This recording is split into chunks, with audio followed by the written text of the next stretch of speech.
அனைவருக்கும் வணக்கம். இன்னைக்கு நம்ம காஸ்ட் அக்கவுண்டிங் 2 அப்படின்ற சப்ஜெக்ட் கீழே இருக்கக்கூடிய ஒரு கொஸ்டினுக்கான ஆன்சரை வந்து பார்ப்போம். Chapter 7 job batch and contract costing.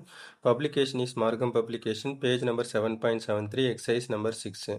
Calculate the selling price of the job number 804. So அதாவது இருக்கக்கூடிய டீட்டெயில்ஸை பேஸ் பண்ணி ஜாபோட செல்லிங் ப்ரைஸ் வந்து என்ன அப்படின்னு சொல்லிட்டு நம்ம கண்டுபிடிக்கணும். ஸோ இதில் வந்து காஸ்ட் ஆஃப் சேல்ஸ் 20,000 கொடுத்துருக்குறாங்க, ப்ராஃபிட் 20% ஆஃப் காஸ்ட்னு சொல்லிட்டு கொடுத்துருக்குறாங்க.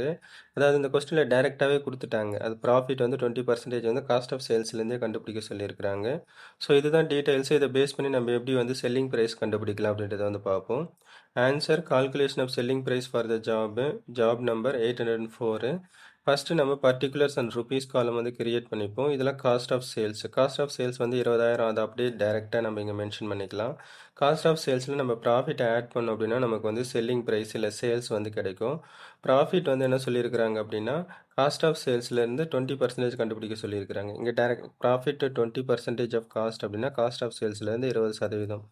ஸோ இதில் அப்படியே டைரெக்டாக கொடுத்ததுனால நம்ம எந்த ஒரு ஃபார்முலாவும் அப்ளை பண்ண தேவையில்லை. ஜஸ்ட் அப்படியே 20,000 வந்து நம்ம 20% கண்டுபிடிச்சோம் அப்படின்னா நமக்கு 4,000 வந்து வரும். அப்போ இது வந்து ப்ராஃபிட்டோட வேல்யூ. ஸோ காஸ்ட் ஆஃப் சேல்ஸில் ப்ராஃபிட் ஆட் பண்ணிங்க அப்படின்னா உங்களுக்கு வந்து செல்லிங் ப்ரைஸ் வந்து கிடைக்கும். That is 24,000. That's all. அவ்வளவுதான்.